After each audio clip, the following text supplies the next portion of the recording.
Izay moa ny zava-misy eny anivon'ny fokotany samihafa ao anatin'izay hoe fitsinjarana ny karatry ny mpifidy izay. Fa manahoana kosa ny fikarakarana sy fanomanana ny fifidianana filoham-pirenena izay tanterana amin'ny 10 ny volana oktobra izao eny anivon'ny komisiona misana amin'ny fifidianana eny amin'ny distrika CED indray.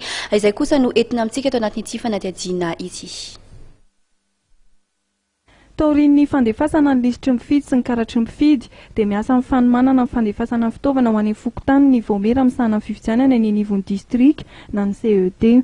Ho an'ny eto anivon'ny distrika voalohany izay ahitana mpifidy 500 sy 1 hetsy ao anatin'ny fokotany 420 dia efa tonga ny fitaovana. Hitanareo moa izany ireo fitaovana rehefa tonga ireo dia isaky ny mpifidianana izy fa tsy isaky ny fokotany izany.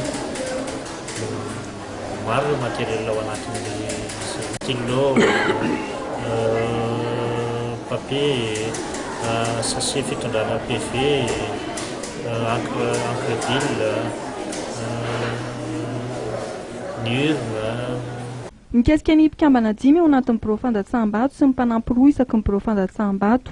Ho an'ny distrika voalohany dia efa voatendry avokoa ny mpikambana ao anatin'ny birao fandatsaham-bato 420 ao anatin'ny distrika voalohany. Efa fantatra daholo ireo mpikambana ao anatin'ny fandatsaham-bato ary ampanaovana formation izy ireo amin'ny 1 sy 2 ny volana oktobra izao.